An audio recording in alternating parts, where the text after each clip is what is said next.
एक जिद और 10,000 रुपये से शुरुआत, फिर नारायण मूर्ति ने खड़ी कर दी इन्फोसिस। एनआर नारायण मूर्ति ने वर्ष 1981 में अपने 6 साथियों के साथ मिलकर इन्फोसिस कंपनी की स्थापना की थी।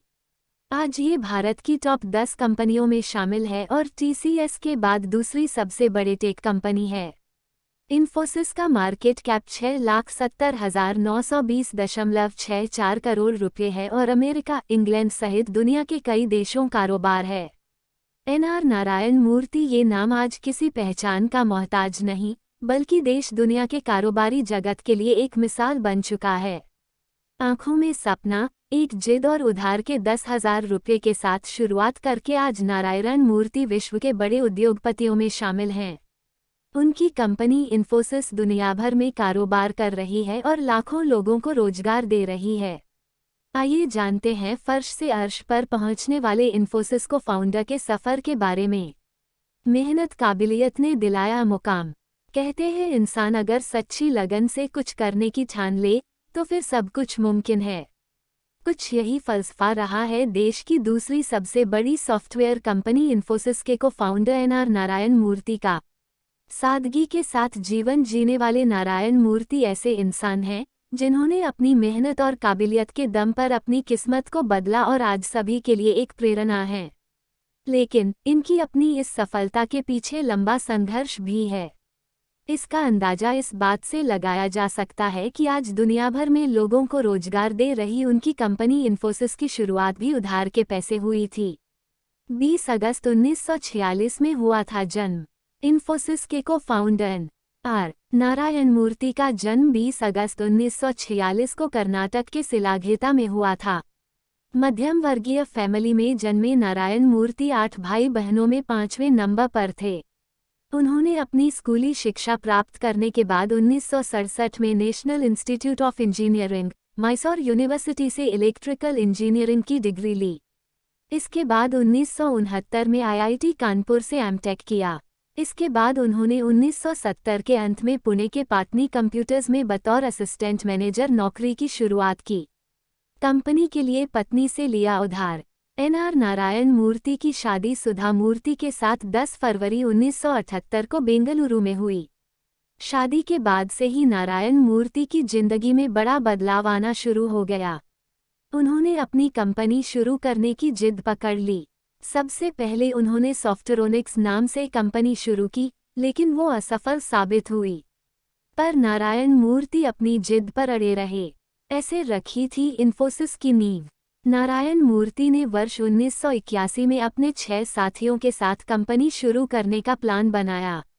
उस दौर में नारायण मूर्ति अपनी पत्नी सुधा के साथ एक कमरे के मकान में रहते थे। कंपनी का नाम इन्फोसिस तय हुआ और इसकी स्थापना में नारायण मूर्ति ने अपना हिस्सा देने के लिए पत्नी से 10,000 रुपये उधार लिए थे। इस तरह पुणे के एक अपार्टमेंट से कंपनी की शुरुआत हुई। साल 1983 में कंपनी का मुख्यालय पुणे से बेंगलुरु ट्रांसफर कर दिया गया। नारायण मूर्ति कई कार्यक्रमों में पत्नी से उधार पैसे लेने की बात का गर्व के साथ जिक्र करते रहे हैं। 6.70 लाख करोड़ रुपए की कंपनी इन्फोसिस का बिजनेस अमेरिका, इंग्लैंड सहित दुनिया के कई देशों में है।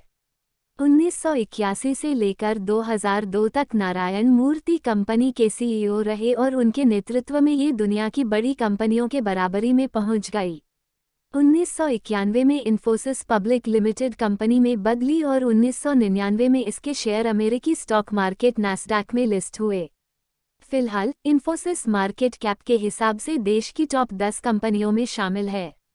इसका मार्केट कैप 6,70,920.64 करोड़ रुपये है। इन्फोसिस को फाउंडर एनआर नारायण मूर्ति। नारायण मूर्ति के पास इतनी संपत्ति।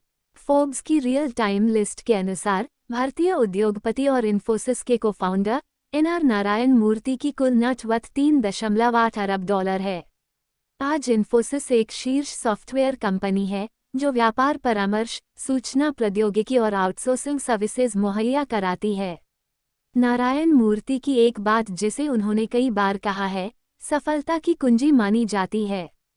वे कहते हैं कि आपने किस संस्थान से शिक्षा प्राप्त की है, इससे कोई फर्क नहीं पड़ता। आप अपने कठिन परिश्रम से अपने पूरे जीवन को बदल सकते हैं।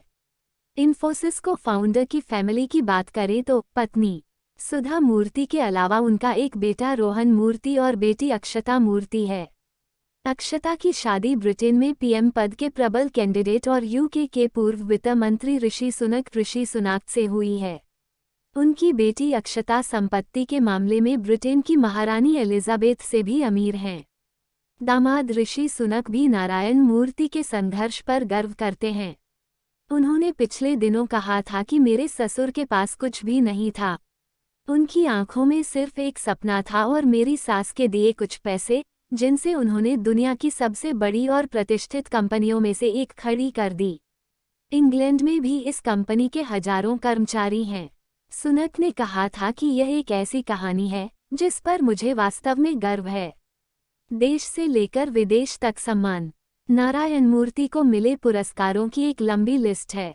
कारोबार जगत में मिले अन्य अवार्ड्स के अलावा उन्हें भारत सरकार ने 2000 में पद्मश्री से सम्मानित किया। इसके बाद साल 2008 में भारत सरकार द्वारा उन्हें पद्म विभूषण अवार्ड से नवाजा गया। यही नहीं, साल 2008 में ही फ्रांस सरकार ने भी उन्हें officer of the legion of honour से सम्मानित किया था। दोस्तों, ये जानकारी आपको कैसी लगी, एक प्यारा सा कमेंट करके ज़रूर बताइएगा। और अगर अभी तक आपने हमारे चैनल को सब्सक्राइब नहीं किया है तो प्लीज़ दोस्तों हमारे चैनल को सब्सक्राइब जरूर कर लीजिएगा। वीडियो पसंद आई हो तो प्लीज़ शेयर भी जरूर करिएगा। हमारा साथ देने के लिए आप सभी का दिल से धन्यवाद।